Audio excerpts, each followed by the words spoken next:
Après 2 mois d'intenses travaux, la commission ad hoc, chargée du contrôle et de la vérification des titres et occupations sur les anciennes et nouvelles dépenses du domaine public maritime, remet ainsi au président de la République son rapport avec un état des lieux détaillé. Plusieurs irrégularités sont notées sur les 81 dossiers étudiés.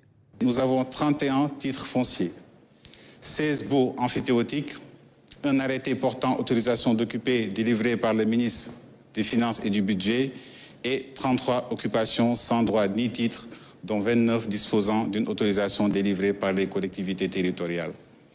Il est également constaté que 41% des occupations du domaine public maritime sont irrégulières, dont 5% sans droit ni titre et 36% sur la base d'autorisations délivrées par les collectivités territoriales.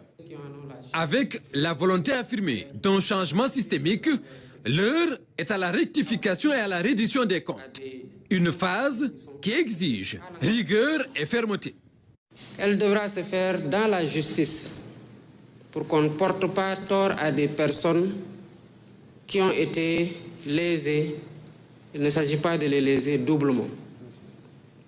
Et pour ceux qui ont délibérément décidé de violer la loi, quelles que soient les motivations qui ont été les leurs, je pense qu'il appartient à cette même loi de se refaire respecter par le truchement de ceux qui en ont la charge et qui ont juré de la respecter et de la faire respecter. Des constats alarmants, notamment sur l'impact environnemental et socio-économique. Des irrégularités liées au statut d'occupation ou à l'usage et à la destination, mais aussi et surtout une défaillance des services de l'État avec des défauts d'autorisation d'urbanisme. 57% des dossiers présentent un défaut d'autorisation de construire, dont 4 sur des baux ou titres fonciers en règle. Il a été constaté que des sites ont été découpés en plus de 4 lots distincts sans arrêté du ministre chargé de l'urbanisme autorisant un lotissement. Il n'est pas question pour le président Bassirou Diomaye Faye d'un quelconque acharnement, mais plutôt de rétablir l'ordre sur le littoral. La preuve, le comité recommande la levée immédiate de la sommation d'arrêt des travaux sur 18 chantiers. Il faut y aller le plus rapidement possible pour que ces personnes-là qui sont en conformité avec la loi puissent continuer à exécuter leurs travaux et à jouir de leurs droits de la façon la plus absolue. Des recommandations ont été formulées pour le renforcement du dispositif législatif et réglementaire et le cadre institutionnel.